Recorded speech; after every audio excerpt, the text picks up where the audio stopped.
You, finding life pretty dull? You, dreaming again of exotic places, wishing you were somewhere else? We offer you escape.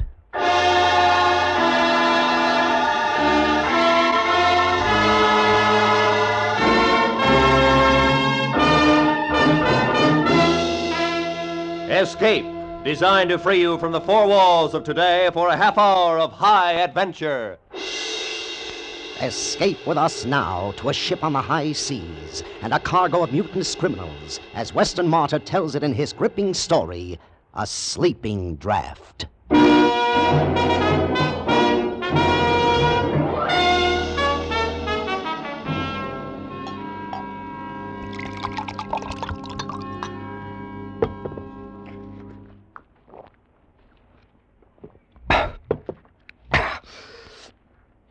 That helps. But it's like I say, you can't forget. You can never forget. It's at night that you think about it, with the water outside rushing past the hull. That's when you think, then it can never be the same. You can't trust anybody. Never. Not a soul. I can tell you, you just can't trust them. Not even yourself.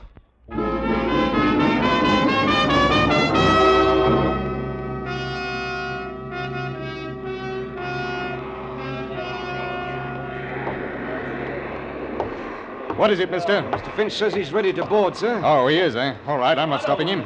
Sir. Yeah? He insists on bringing them aboard one at a time. What? Does he think I'm going to miss the tide? There's over 400 of them. It'll take hours. Well, that's what I said, sir, but... I'm captain of this blasted hulk. What she is, but I'll not be told by a slum-gullion landsman what to do. Mr. Finch! Come aboard, if you please! I'm sorry, sir. I should have resigned. Stinking, filthy, poor devil cargo.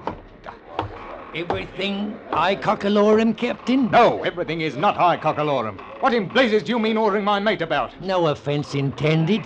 None taken, I hope. I want those scurvy wretches aboard now. All of them. You put them below and we'll weigh anchor. One at a time, sir. One at a time. We got to search them. Why didn't you do that before you took them out of jail? There's many a slip, Captain, if you know what I mean. You'd be surprised what those swine can pick up between jail and the docks. It ain't safe. Now, we got to search them, one at a time, and that's a fact. You let me handle this, Captain. It ain't no ordinary cargo, you know. They're murdering devils. Every last one of them. The convicts came aboard, one by one. I watched them. They were going from London to a land they'd never seen. A colony had bought them. Australia. 400. The sweepings and scrapings sorted out from the muck of the jails, with Finch in charge of them. Oh, I've carried dirty cargoes. Dye wood, for instance, crawling with scorpions and spiders, not to mention snakes. And then there's cattle. But this, weeks and months at sea with a human cargo who'd as soon cut your throat as spit. And what made it worse was, I felt sorry for the poor beggars. I watched them come aboard until there were 2 left. Name? Wilkes is the name. Search him. Take your bleeding hands off me. I ain't got nothing. I just stole my last farthing. Shut your jaw! That's enough, Finch. I won't have the cat used on my ship. I'll get enough of it where they're going. You're a trusting soul, you are, Captain. How would you like that between your ribs? A touch of the cat's a lot better than letting the swine bring a knife aboard, eh? Take 'em below. I said... All right, I don't know how they do it. Self me, I don't. You got to watch for them knives. Next! Right. Ooh, he is a terror. Look at the size of him. Dangerous swine. 3 murders in Australia. Escaped. He's in for it when he gets back. Name? Abbey. Jonathan Abbey. Abbey. Well, well. A gentleman in chains. I'm sorry, your worship. Forgive us for daring to lay hands on your highness. I'm sure as how you've been wrongly accused. That's enough, Finch. Search him. Then take him below. I want Mr. Jonathan Abbey shackled. He's a prize. We mustn't let anything happen to him.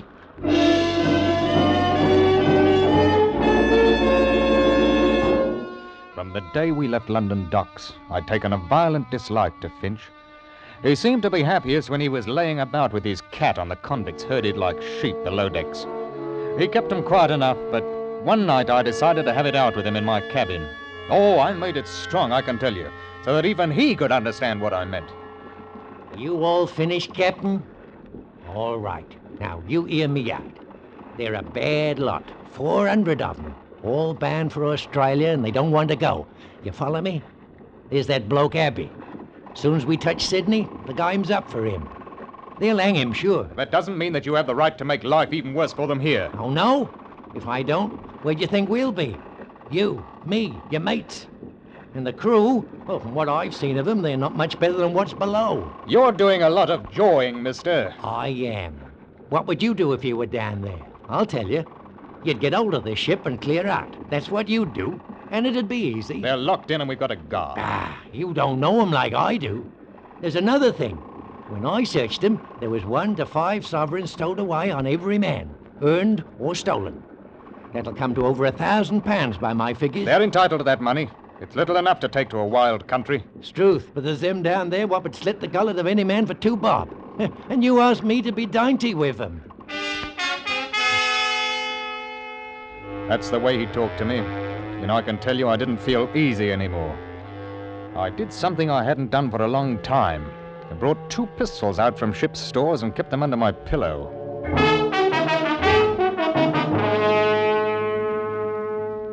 It was when we got round the Horn that the first convict died.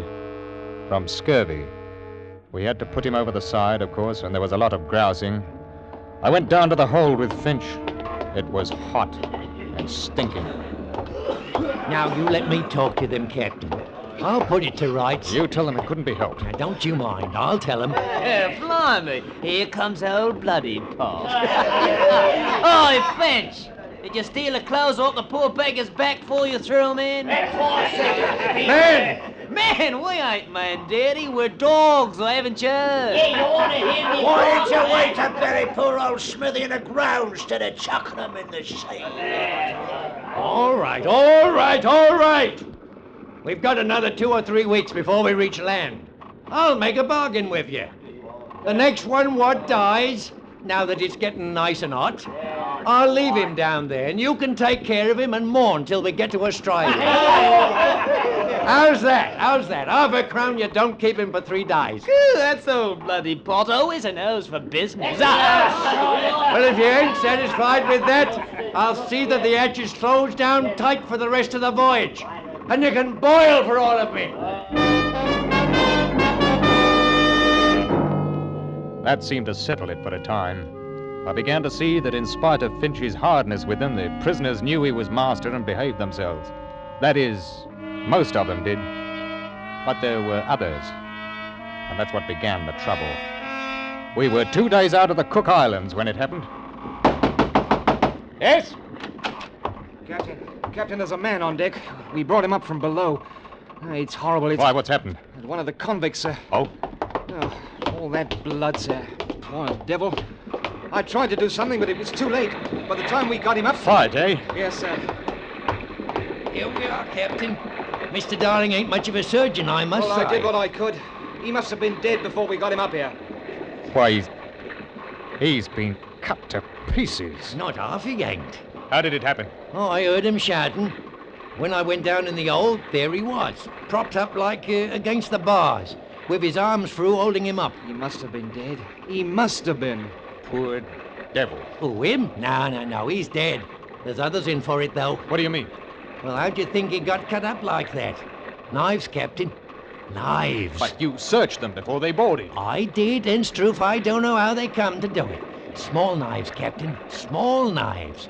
We're getting close to Australia. That's what it is. Whoever's got them knives, he's after money. The £1,000 or more what's on this cursed ship. Well, I don't see how... You're a trusting soul, you are, Captain. Maybe there's a dozen of them. Maybe 20 with knives. Follow me? They'll run the others and rob 'em blind. Gold sovereigns, Captain. You didn't forget, did you? If anybody objects, cut him up in small pieces like him. We've got to go down there and put a stop to it. Yes, I don't think. How many guns you got aboard? 2 pistols and 4 muskets. That's a fat lot of good. Oh, well, let's take the sweet with the sour. We can try, there's no harm in that. Mark my words, Captain, before we get to Sydney, all of us probably will have our throats cut. Come on.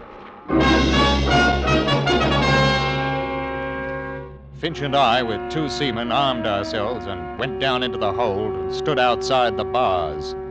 The men inside were quiet, very quiet. They just looked at us, dark like. You, men! I'll talk to them. Now listen to me. We know some of you are carrying knives. I want you to throw them out here. Nothing further will be said about it if you do as I say. Well? Captain dear, my porridge wasn't hot enough this morning. And please, sir, can I have sugar in it tomorrow? That ain't the way to talk to this scum. The captain's a gentleman. I'm not. You know me, don't you? He knows you all right. You, Abby. Yes? I've a mind you're the leader down here. Good old Abby. I'm flattered, Mr. Finch, but you forget I'm shackled to my bunk. You saw to that. You listen to me. I'm giving you till morning to throw them knives out here. Till morning. If every blasted one ain't out of your dirty hands, I'm going to have you flogged. Every ruddy one of you. 50 lashes. Do you hear me, Mr. Abbey? I'll think about it. Till morning. Then 50 lashes. You think about that, Mr. Abbey.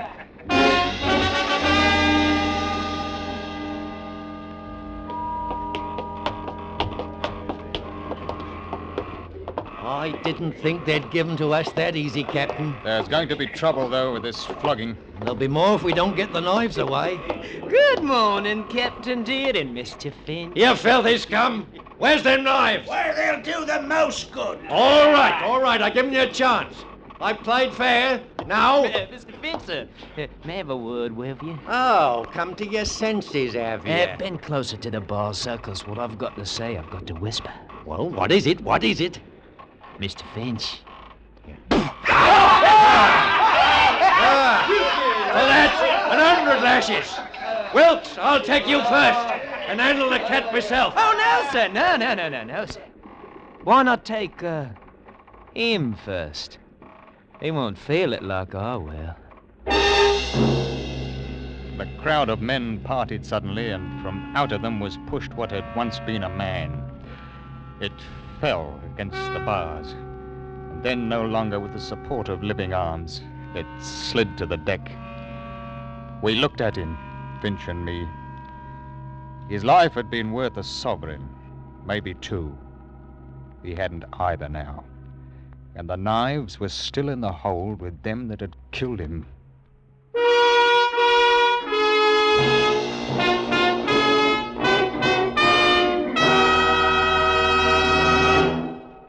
Tonight, some more of radio's greatest stars check in at CBS, the Star's address.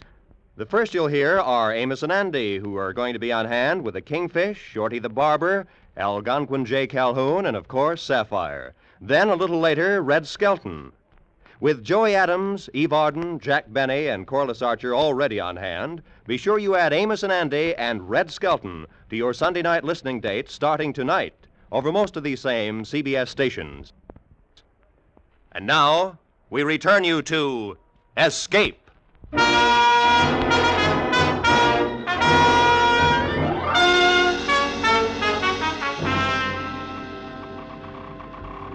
Now, as I sees it, we've got to have a council of war, in a manner of speaking. I'll tell you one thing, Mr. Finch. There'll be no flogging. Ah, I can see you're a sharper, you are. No, that's right. Too dangerous. We ain't armed for it, and they're in a nasty mood. Now, we've got to be crafty, same as them. I wish we could spill the whole lot of them overside. Lose your contract for carrying them? Not bloody likely. Now, listen here. I'll get them knives. How? It's Abby behind this. He tells them what's what. Get him out, and the others will come around. Mark my words. Are you going into the hole to get him? No, not yet. It wouldn't be safe now, not for nobody to go in there. But in 4 or 5 days, after we cut off their water and food, seal the hatch, you see what happens. They die. They'll die from the knives then. Which do you want? They'll be begging you to take the ruddy knives in 3 days. And if they don't? We tell them to hand over Abby to us. That he's the one to blame for their misfortune. They'll do it. All right. If it's the only way, I'll give the order. But not just yet, Captain. We'll let them sit down there and wonder. Wonder what we're going to do about them. Some of them may get nervous. We'll let them wonder a bit. I didn't see Finch the rest of the day. The barometer had fallen suddenly, and with it came a storm. I can tell you I had my hands full for the next 24 hours. There was no time to worry about what was going on in the hold of the ship, but I didn't think they'd have much stomach for knifing each other and killing. I was wrong. The next morning at breakfast, Finch didn't turn up. He didn't turn up at all. We searched the whole ship. And then I went down into the hold, and that's where he was. And he hadn't died quickly. Someone had held him against the bars, and the others had... He hadn't died quickly. Good morning, Captain. Present for you. Who did this? Who did it? I wouldn't waste sleep mourning him, Captain. He was a bully, and no better than us, except that he was outside. Abby, I thought you were shackled. I was, but Mr. Finch kindly supplied the key to unfasten me. You're going to pay for this. All of you. Now, where are the knives? They're in here, Captain. How'd you like to come in and get them? You'll pay for this! You're repeating yourself, Captain. Good morning.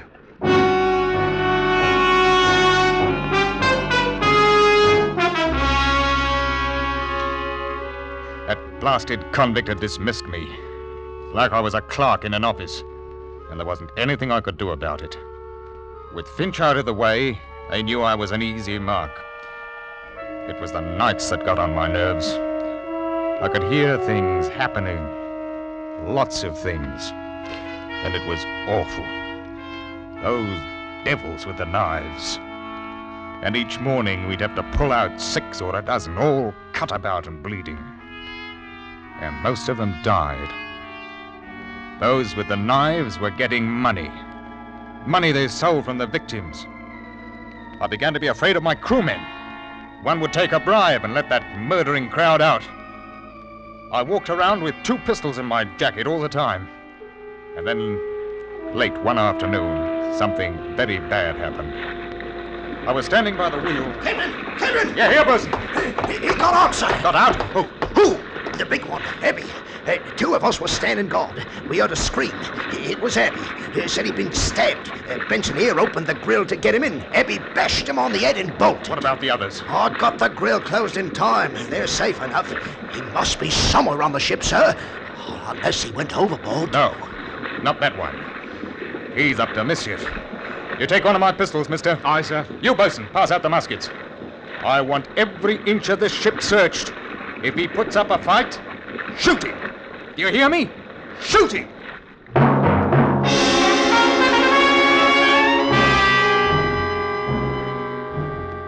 The night comes quickly in southern parts.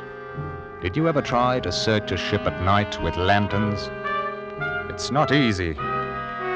Too many shadows, too many sounds which could be rats or a murderer who's bigger than what you are and could choke your life out in half a minute.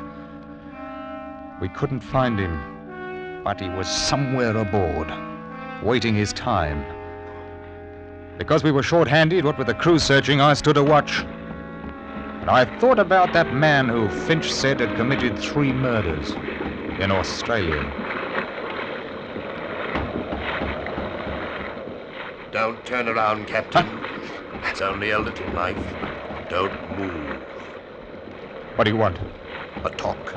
I've nothing to say to the likes of you. That may be. But I've an offer to make you. An offer? It's not safe here. One of your men will be along. Can we go to your cabin? Do you think I'd trust a man like you? Alone? You make it difficult for me. If someone comes, I may have to cut your throat. I'd as soon have it cut on deck. Now, what do you want? All right. You know what I'm in for when we reach Sydney. Finch told me I've no pity for you. I'm not asking for pity. I have an offer to make. And I can do no more than listen. The men below are planning to take the ship. I don't think they've got a chance, but they'll be killing. Those that have got the knives have got all the money, too. It's £1,200. I'm aware of that, mister. I can get the knives for you. Huh? All I want is the chance to get away before the ship docks. How do I know it's not a trick? Turn around, Captain. Huh? Here, my knife. Will that convince you? I'm unarmed. You must have a pistol. You can shoot me if you want. What makes you think that you can get the knives away from them? I can, that's all you need to know, but... But? Will you help me? How can I trust you? I don't know, Captain. Except that I think you do. I couldn't help you openly, you know that. You were put aboard as a murderer. You're in my charge, and it's my job to turn you over to the police as soon as we arrive. Then, But, well, if you could get the knives, though, I might be able to give you a chance to clear out. That's all I want, the chance. All right. I must have a pistol. What? A pistol. You take me for a fool. No, it was the only way to get the knives. I give you this pistol and you shoot me down? Not likely. Captain, if I'd wanted to do that, I'd have cut your throat 2 minutes ago. You're a murderer. I know. You can't have it. It's either them or your ship, and probably your life. Well? You talk like a gentleman, but suppose you want my pistol so that you can free them. You just have to trust me as I'd trust you to give me a chance to get away. Take it. Here. What about the guards below? They'll shoot. I'll take you down. Say I caught you. How do I get out again when I've got the knives? Send word that you want to see me. All right. Captain, I'm trusting you now. I want that chance to get away. We'll talk about it if you get the knives. I'll take you below now and come back tomorrow.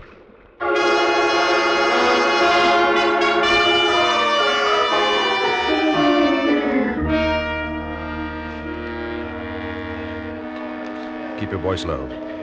They think I'm tricking you into making a bargain. They think I stole the pistol, see? I told them that I had to have the knives to make you believe that we wouldn't make trouble. I said that we'd take over the ship tonight. What do you want me to do? Leave me the key to the grill.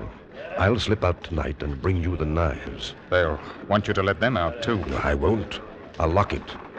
How do I know you will? You don't. You'll have to trust me. Do they know about this plan? All except for the fact that I'm going to lock them in once I'm out. Give me the knives now. No. They'd know something was wrong. I'd never get out alive. Give me the key. All right. Here. All right. Tonight.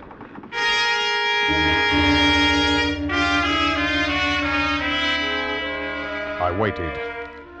And I can tell you that I didn't like it. The wind came up a bit, and I knew that before sunrise we would be in Sydney. That is, if I should trust a murderer. At 10 o'clock that night, there was a tap on my cabin door. One of your crew nearly caught me coming down here. Well, I've kept my side of the bargain. Yeah. Oh, they're all there. You needn't worry. Here's your pistol. You may need it. Huh? Thanks. Now, how do I get away? We'll be in port in about 6 hours if the wind holds. You stay aft in the longboat. When you hear the anchor go, drop over the side and swim for it. I'll try to anchor as close to land as possible before I take her in. If I can land without being seen, I've got some friends who will hide me. I don't want to know about it. Just remember, when the anchors lets go, that's your signal. Thank you, Captain. I trust you. And, I'd like to shake hands with you.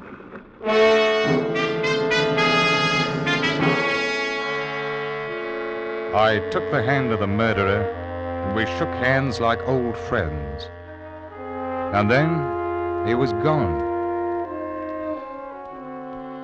2 hours later, the wind went down, and in its place came fog. Thick, mucky fog. I had my hands full, what with danger from other ships and the blasted current that knocks you about off the harbor entrance. By 3 o'clock, the fog had shut in properly, and the blessed tide ran us all over the place. It was proper dangerous, I can tell you. We were about 15 miles offshore, and I didn't like the looks of things. There's shoals thereabout, and I sent the mate for it to heave the lead. I got a proper start when I heard him sing out, "By the deep fall!" We'd got off course right enough, and at this rate, we'd shear the bottom clean off her. I saw it was high time to bring the ship up and wait until we could see something. Let go the anchor! Let go the anchor!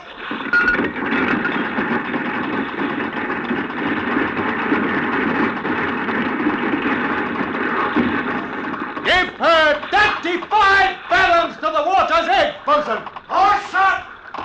None too soon, sir. She was shoaling fast. Blasted current must be making 5 knots out to sea. Listen to her. She's holding, sir! The anchor! The anchor! Abby!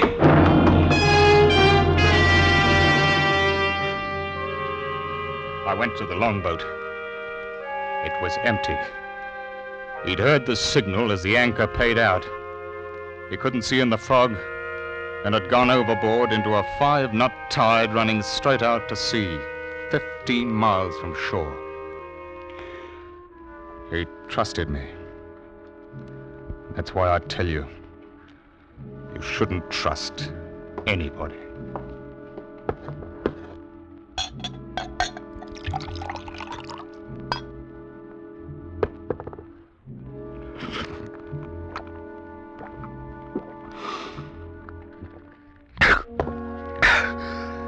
Sometimes it's hard sleeping at night. When you hear the water outside and you think, that's when it's hard to sleep.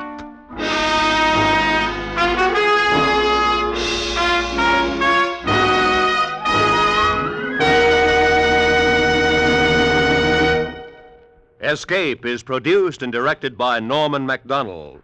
Today we have brought you A Sleeping Draft by Weston Martyr, adapted for radio by Anthony Ellis, with Ben Wright starred as Captain Godfrey. Featured in the cast were John Dodsworth, Bruce Payne, Anthony Barrett, John Daner, and Lou Krugman. Special music was arranged and played by Ivan Ditmars.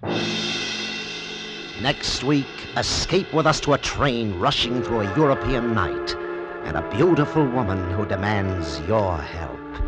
As Anthony Ellis tells it in his exciting story, Roulette.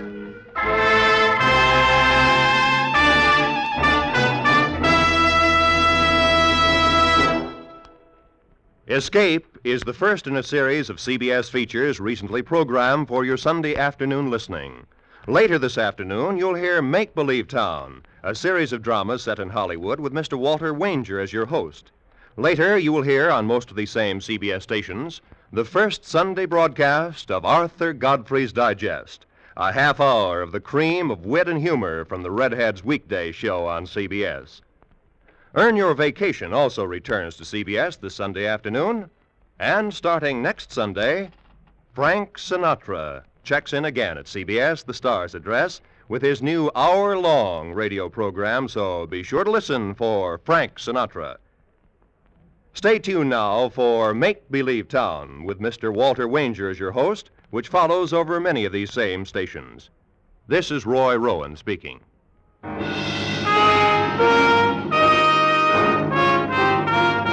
This is CBS, where you enjoy the Contented Hour every Sunday night, the Columbia Broadcasting System.